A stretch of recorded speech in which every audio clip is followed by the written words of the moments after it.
ताडोबातल्या वाघिणीची चाल म्हणजे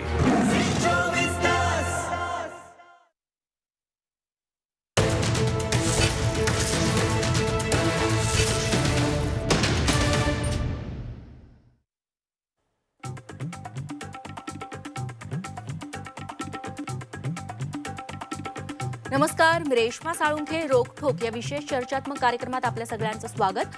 अलाहाबाद उच्च न्यायालयानं दिलेला एक निर्णय सध्या बराच चर्चेत आहे. कोर्टानं एका प्रकरणाचा निकाल देताना म्हटलंय की विवाहित व्यक्ती, मग ती नवरा असो किंवा बायको, लग्नानंतर ते दुसऱ्या व्यक्तीसोबत राहत असतील तर त्याला लिव्ह इन रिलेशनशिप मानलं जाणार नाही, तो गुन्हा ठरेल. म्हणजेच जी महिला किंवा पुरुष लग्नाव्यतिरिक्त लिव्ह इन रिलेशनशिपमध्ये राहतील ती व्यक्ती भारतीय दंडविधान कलम 494 आणि 95 अंतर्गत दोषी असतील. याचा अर्थ विवाहबाह्य संबंध हे लिव्ह इन रिलेशनशिप ठरू शकत नाही, तर तो गुन्हाच ठरतो. आपल्याला माहिती आहे की सामाजिक न्यायमंत्री धनंजय मुंडेंनी एका महिलेनं त्यांच्यावरती आरोप केलेले होते. त्यानंतर ते समोर आले धनंजय मुंडे आणि त्यांनी देखील आपण लग्नाव्यतिरिक्त एका महिलेसोबत राहत असल्याचं आणि तिच्यासोबत आपल्याला 2 मुलं असल्याचा देखील खुलासा केला होता. त्यामुळे सध्या लिव्ह इन रिलेशनशिप हा बराच चर्चेचा विषय ठरतोय.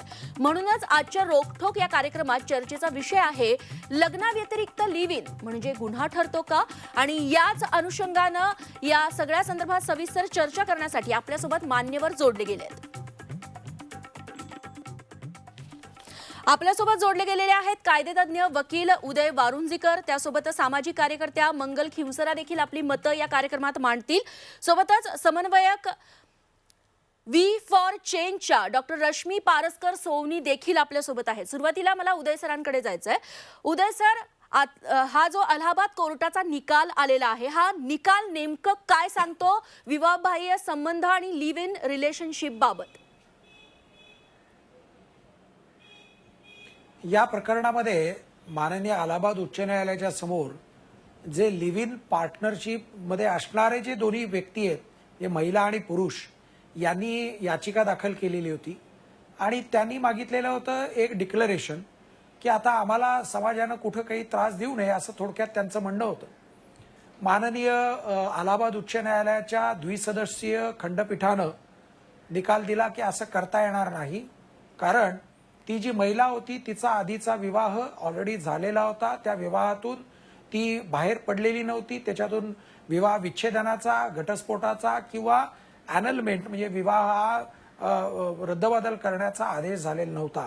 त्याच्यामुळं कायद्याच्या चौकटीमध्ये अशा प्रकारचा जो काही नातेसंबंध आहे, या नातेसंबंधाला बिगॅमी म्हणजे ज्याला आपण म्हणतो की असा द्विभार्या प्रतिबंधक जो काही तरतुदीचा आधार घेत त्यांनी म्हटलं की असं करता येणार नाही. अर्थात आपल्या श्रोत्यांना एक नक्की सांगितलं पाहिजे, आपल्या प्रेक्षकांना सांगितलं पाहिजे की अशा प्रकारचा निकाल जरी झालेला असला तरी तो अलाहाबाद उच्च न्यायालयाच्या द्विसदस्यीय खंडपीठाचा निकाल आहे. आपल्याकडं भारतामध्ये सर्वोच्च न्यायालय हे श्रेष्ठ समजलं जातं. त्याच्यामुळे जर या प्रकरणामधल्या व्यक्तींनी जर का माननीय सर्वोच्च न्यायालयामध्ये जर त्यांनी धाव घेतली नाही तर तो निकाल हा अलाहाबाद उच्च न्यायालयाच्या कार्यकक्षेमध्ये तर अंतिम मानला जाईल. अधिक जर महाराष्ट्रामध्ये जर का घटना घडलेली असेल आणि महाराष्ट्रात जर का याचिका असेल तर अशा प्रकारचं निकालपत्र सादर करून महाराष्ट्रातल्या न्यायाधीश साहेबांच्या समोर देखील असं युक्तिवाद करणं शक्य असू शकतं. त्याच्यामुळेच हा विषय महत्वाचा आहे जो आपण चर्चेला घेतलेला आहे. उदय सर, त्यासोबतच पुढचा मुद्दा हा, आपण सुरुवातीला सांगितले की धनंजय मुंडे प्रकरणामध्ये देखील हीच गोम आहे. रेणुका शर्मा जी त्यांची कथित मेहुणी म्हणायला हवी, तिने असा दावा केलेला आहे की धनंजय मुंडे हे करुणा शर्मा यांच्यासोबत त्यांच्या लग्ना आधीपासून लिव्ह इन रिलेशनशिप मध्ये होते आणि त्या काळात त्यांना मूलबाळ झालं. धनंजय मुंडेंनी हे मान्य केलेलं नाही, ते स्वतः कोर्टात देखील केले होते. त्यांच्यातले नातेसंबंध ताणले गेल्यामुळे त्यांचं म्हणणं असं आहे की लग्नानंतर आपण या महिलेसोबत लिव्ह इन रिलेशनशिप मध्ये आलो आणि जे काय आहे ते आपण आपल्या पत्नीला सांगितले, त्यांनी मान्य केले. पण जर समजा या प्रकरणी जी संबंधित महिला आहे ती जर कोर्टात गेली तर या निर्णयाचा हवाला घेऊन धनंजय मुंडेंसाठी हे प्रकरण अडचणीचं ठरू शकतं. बिगॅमी किंवा द्विभार्या प्रतिबंधक कायद्याच्या संदर्भामध्ये कुणाला अधिकार निर्माण होतो, कुणाच्या विरोधात गुन्हा होतो, हे फार महत्वाचं आहे.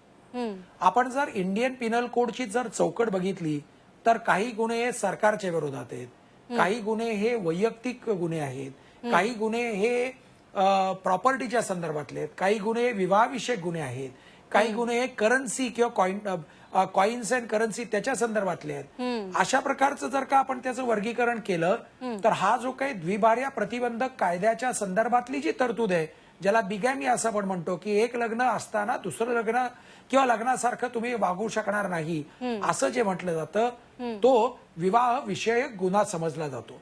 आणि मग ज्या व्यक्तीचं आधी लग्न झालेलं आहे त्या व्यक्तीला तो अधिकार प्राप्त होतो की तुम्ही वाटल्यास पाहिलं असल्यास खटला दाखल करू शकाल. म्हणजेच आपण दिलेलं जे उदाहरण आपल्या प्रेक्षकांच्या समोर, त्याच्यामध्ये माननीय नामदार साहेबांच्या जी पत्नी आहे की जी कायदेविषयक जिला अधिकार आहे, दर्जा आहे, जर त्यांनी ठरवलं तरच अशा प्रकारचा गुन्हा रजिस्टर होऊ शकतो. त्याच्यामुळं मला तरी आता सकृत दर्शनी या बिगॅमीच्या किंवा द्विभार्य प्रतिबंधक याच्यामध्ये कायदा दाखल त्याच्यामध्ये गुन्हा दाखल होईल असं मला कायद्याचा विद्यार्थी म्हणून वाटत नाही. पण आपल्याला माहिती असतं की जे कायद्याच्या चौकटीत येतं त्याच्यापेक्षा जगामध्ये खूप काही वेगळ्या गोष्टी घडत असतात, त्यामुळे असंही होऊ शकतं.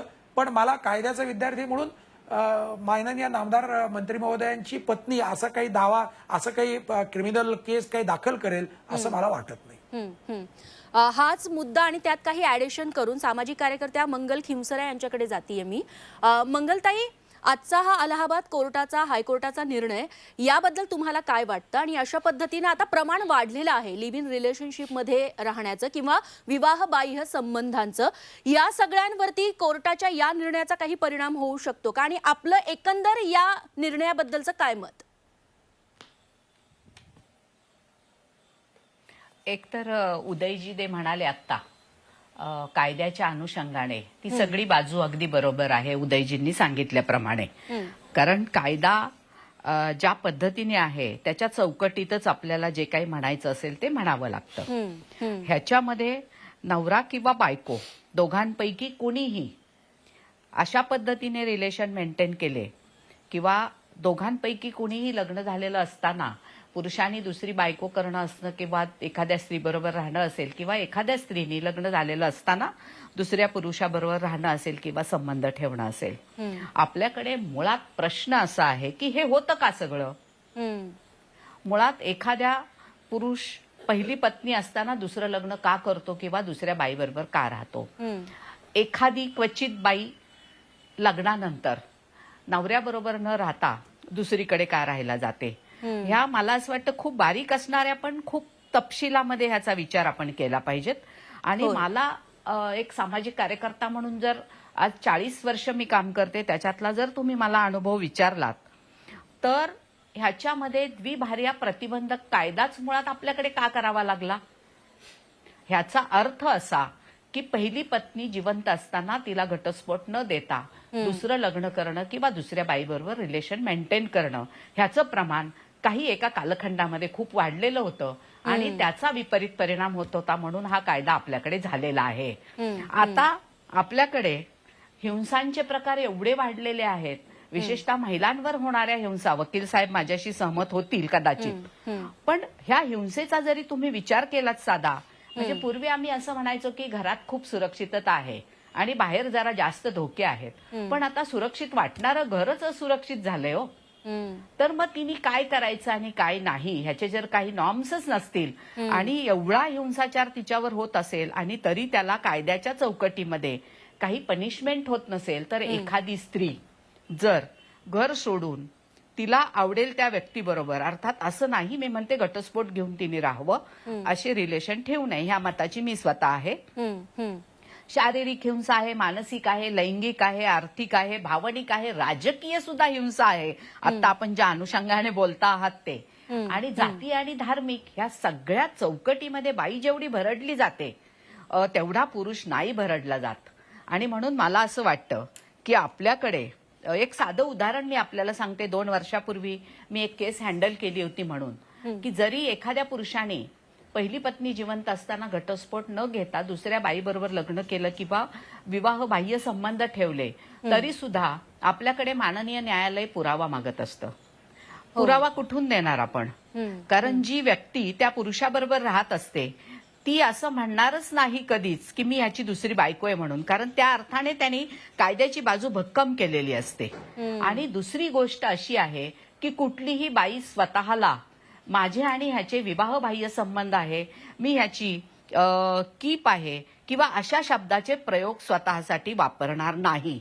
आणि म्हणून त्या अर्थाने पुरावे आपल्याकडे कधी द्विभार्या प्रतिबंधक कायद्यामध्ये होत नाही. आणि म्हणून शिक्षा होण्याचं प्रमाण, वकील साहेबांना मी खास विनंती करेन की सर, द्विभार्या प्रतिबंधक कायद्यामध्ये शिक्षा होण्याचं प्रमाण जर आपण सांगितलं तर प्रेक्षकांनाही थोडासा एक त्याच्यामध्ये विचार करायला वेळ मिळेल. आणि दुसरी गोष्ट अशी आहे की कायद्याने ह्याला कोणतेही संरक्षण नाहीये आणि त्याचबरोबर हा गुन्हा समजला जाणार आहे.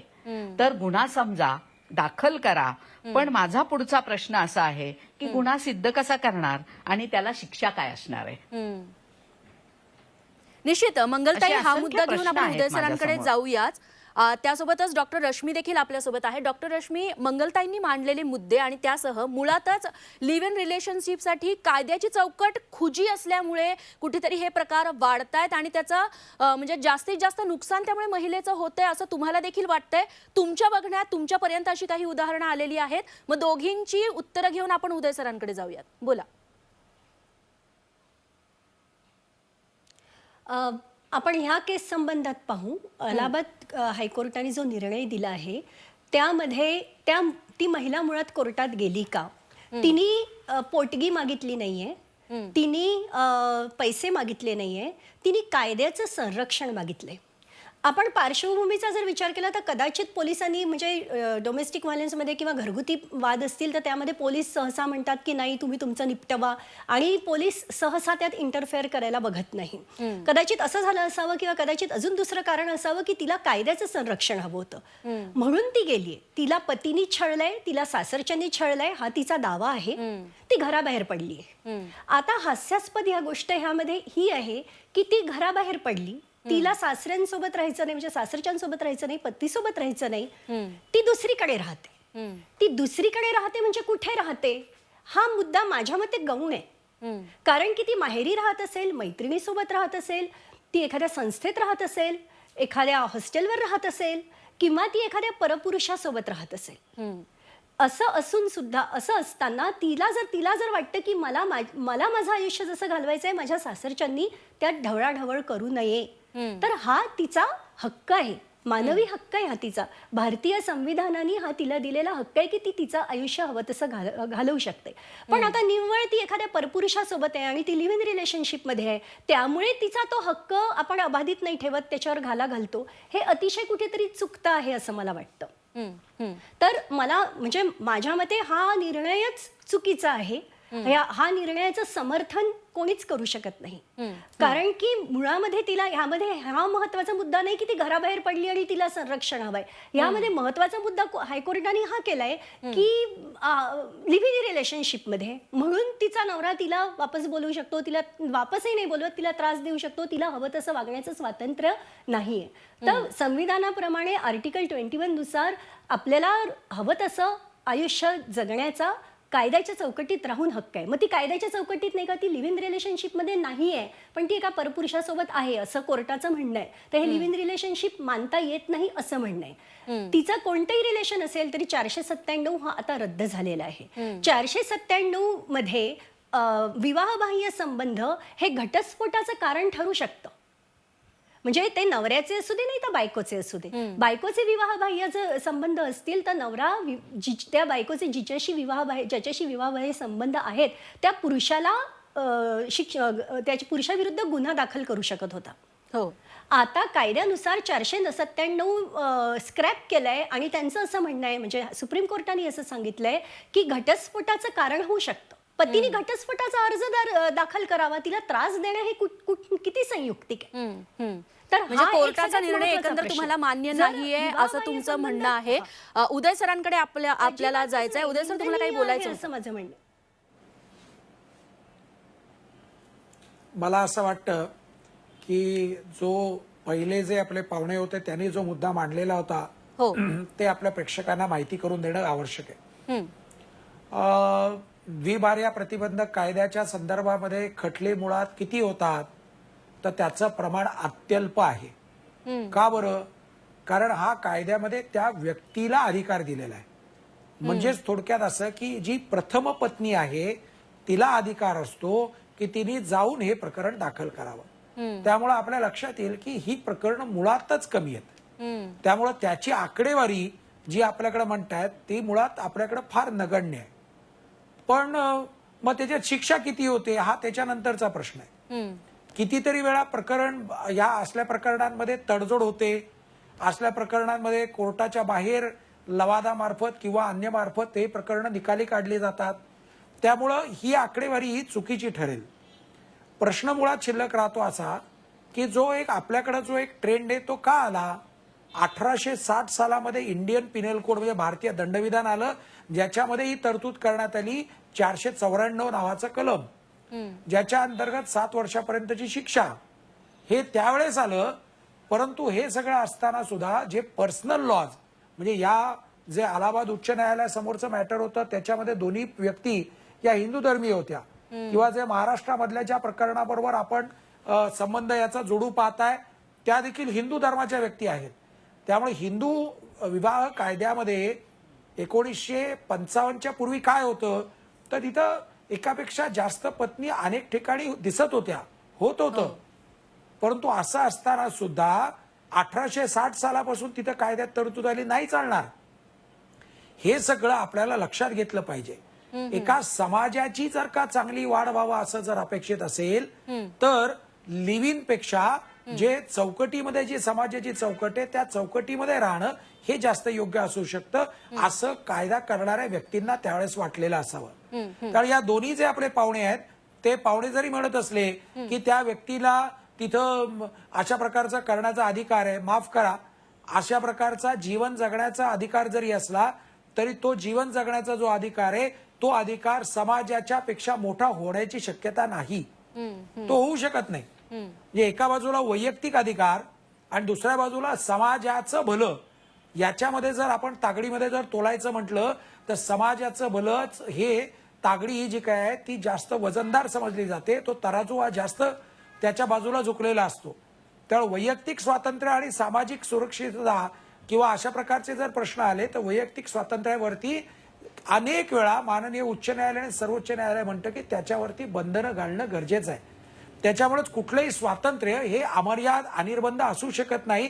अशा प्रकारचे आपल्याकडे अनेक वेळा युक्तिवाद घडलेले आहेत, त्याचे दाखले आपल्याला देणं शक्य असू शकतं. पण मूळ प्रश्न शिल्लक राहतो की भारतामध्ये आता अशा प्रकारचा कायदा करण्याची परिस्थिती आहे का, गरज आहे का? जर आपण जर बघितलं तर 2005 सालामधला जो डोमेस्टिक व्हायलन्स म्हणजे कौटुंबिक हिंसाचार विरोधी जो काही कायदा आला त्याच्यामध्ये प्रथमतः अशा प्रकारचे विवाह सदृश्य जे काही संबंध असतात अशा संबंधांना या कायद्यामध्ये घेण्यात आलं. म्हणजे आजपर्यंत एवढी वर्षभरामध्ये एवढी अनेक वर्ष होऊन सुद्धा स्वातंत्र्यापूर्वी स्वातंत्र्यानंतर सुद्धा आपले जे कायदा बनवणारे जे कायदे मंडळ आहेत त्यांना लिव्ह इनच्या संदर्भामध्ये कायदा करावा असं वाटलं नाही. याच्यावरूनच दिसतं की प्रकरणांची संख्या मुळात कमी आहे. नंबर 2 शिक्षेचं प्रमाण कमी आहे. नंबर 3 एखाद्या प्रकरणामध्ये कदाचित अत्याचार झालेला असू शकतो, कारण हे दोन्ही आपले जे पाहुणे आहेत ते म्हणतात की असं घडतं, ही गोष्ट खरी आहे. आपण म्हणतात त्याच्यामध्ये देखील तथ्य आहे की जे आपले पाहुणे म्हणतात की घरामध्ये देखील अत्याचार घडत असतात. आहे, सत्य परिस्थिती आहे, अनेक ठिकाणी घडतात. न्यायालयासमोर किंवा पोलिसांकडे अशा प्रकारचे केस येतात. प्रोटेक्शन ऑफिसर जे काय त्यांच्यासमोर सुद्धा खटले, त्यांच्यासमोर सुद्धा तक्रार जर जात असतात. पण म्हणून लिव्ह इनला आपण लिगलाइज करूया, त्याला अधिकृत करूया, अशा पातळीपर्यंत जाण्या इतपत आपला भारतीय समाज आता तयार नाहीये. त्यामुळे जर ही जर परिस्थिती असेल तर परत आपण आपल्या या प्रकरणाकडे येऊया. त्यामुळं महाराष्ट्रामधलं जे प्रकरण आहे, ज्या प्रकरणाचा उल्लेख आपण केलेला होता त्या प्रकरणामध्ये जर असं जर कोर्टात जर जायचं ठरलं तर जी प्रथम पत्नी आहे किंवा जी कायदेशीर पत्नी आहे ती जर कोर्टात गेली तरच हा गुन्हा रजिस्टर होईल, तरच ही केस चालेल. त्याच्यामध्ये जर पुरावा आणला तरच हे शक्य आहे. आपले एक आदरणीय वक्ते साहेब म्हटलेले, वक्ते मॅडम म्हटलेले होता की पुरावा कसा सिद्ध करणार? कायद्यामध्ये सगळ्या गोष्टी सिद्ध करणं शक्य आहे. तुम्ही त्या ठिकाणी कसे राहता, कुणाबरोबर राहता याचा कायदेशीरही पुरावा येऊ शकतो किंवा परिस्थितीजन्य पुरावा येऊ शकतो. त्यामुळे पुरावा कसा आणायचा हे अवघड नाहीये. एखादी व्यक्ती एखाद्या व्यक्तीचं अपत्य आहे का नाही हे सुद्धा सिद्ध करणं शक्य असू शकतं. एखादी व्यक्ती एखाद्या व्यक्तीचे नातेवाईक आहेत का नाही हे सुद्धा सिद्ध करता येतं.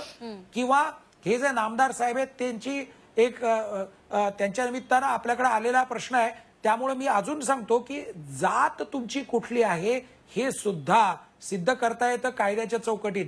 75 वर्ष तुम्ही कुठे राहत होता हे सुद्धा कायद्याच्या चौकटीत आपल्याला सिद्ध करता येतं. अनेक कायदे आहेत, त्यामुळे पुरावा नाही मग आम्ही कसं करू असं म्हणण्यापेक्षा हे सिद्ध करणं शक्य आहे. कदाचित ते सिद्ध करण्याची पद्धत माहिती करून घ्यावी लागेल असं मला वाटतं.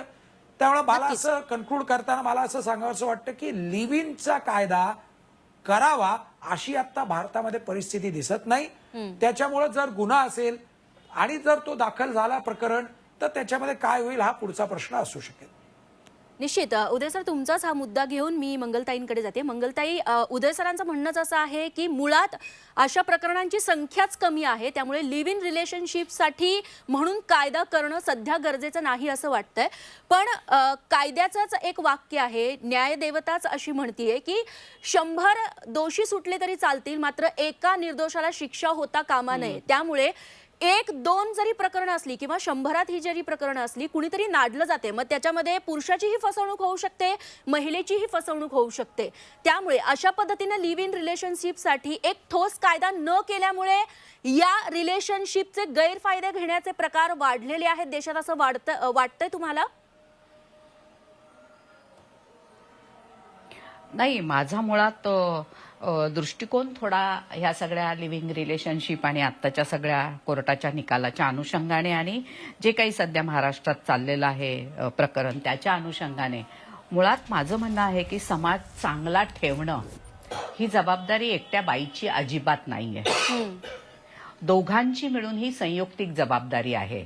आपला समाज हा पुरुषप्रधान आहे, पितृसत्ताक पद्धती त्याच्यामध्ये खचाखच भरलेली आहे, जातीचे धर्माचे काही पगडे आहेत आणि या सगळ्या सिस्टीममध्ये बाई जास्त बळी तिथे जाते आहे. आणि ती बळी जाणारी बाई जर तिचा श्वास मोकळा करण्यासाठी काही एक निर्णय घेत असेल आणि तिच्या निर्णयावर ती ठाम असेल आणि त्या निर्णयाने जर तिला माणूस म्हणून जगता येते असं वाटत असेल तर मला असं वाटतं की ते तिला आपण स्वातंत्र्य तिला असलं पाहिजे. रश्मिताईंच्या मताशी मी या बाबतीमध्ये अगदी सहमत आहे. कारण मला जगायचंय, मला पुढे वाटचाल करायची आहे आणि मग तोच अन्याय अत्याचार सहन करत मी जगणं म्हणजे पुन्हा त्या पुरुषप्रधान व्यवस्थेची मी बळी ठरणं आणि पुन्हा चांगला समाज ठेवायचा आहे. आणि म्हणून नीतिमत्ता फक्त 50% समूह आहे की नाही माहित नाही आता लोकसंख्येच्या आकडेवारीनुसार, पण मग ती काय बायकांची एकट्यांची जबाबदारी आहे का नीतिमत्ता फक्त सांभाळायची? दोघांनी सांभाळूया, दोघांनी चांगला समाज ठेवूया. कारण आता आपला देश जरी अशा कुठल्या एका लिव्हिंग रिलेशनशिपच्या ह्याच्यात कायदा व्हावा न व्हावा ह्याच्या बाजूने किंवा असावा किंवा नसावा ही जरी मतभिन्नता असली तरी सुद्धा आहे ह्या व्यवस्थेमध्ये बाईला माणूस म्हणून जगता येणार आहे की नाही.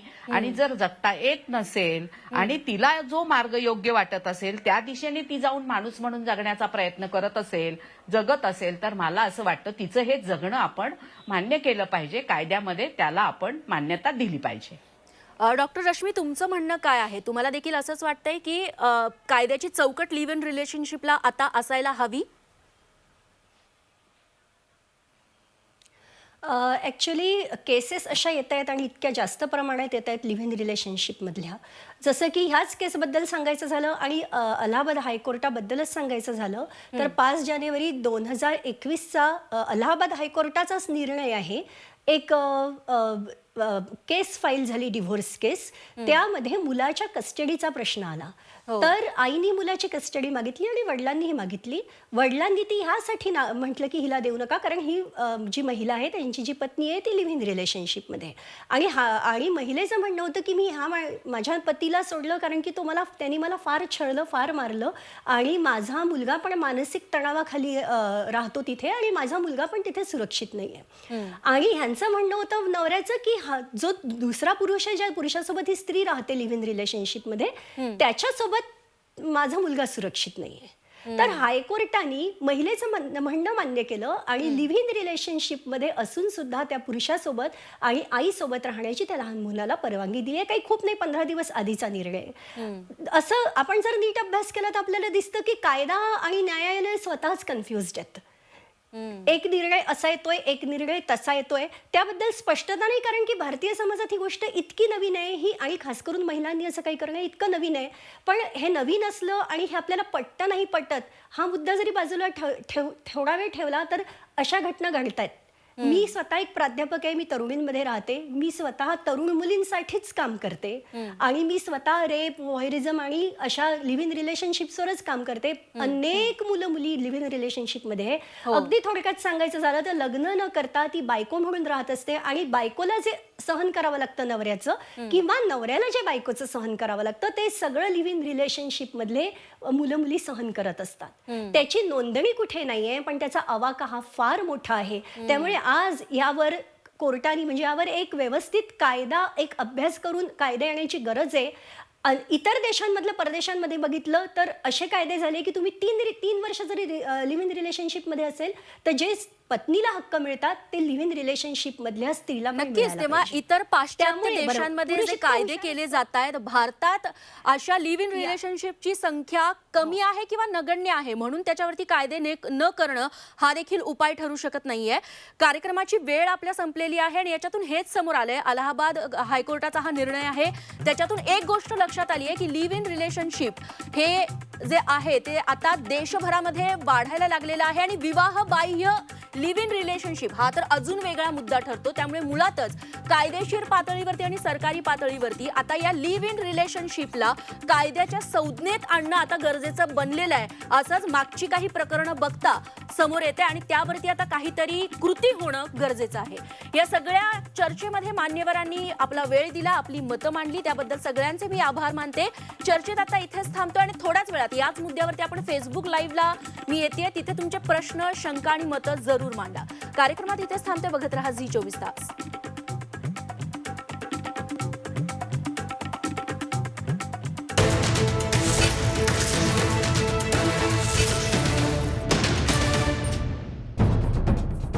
सह्याद्रीची उंची म्हणजे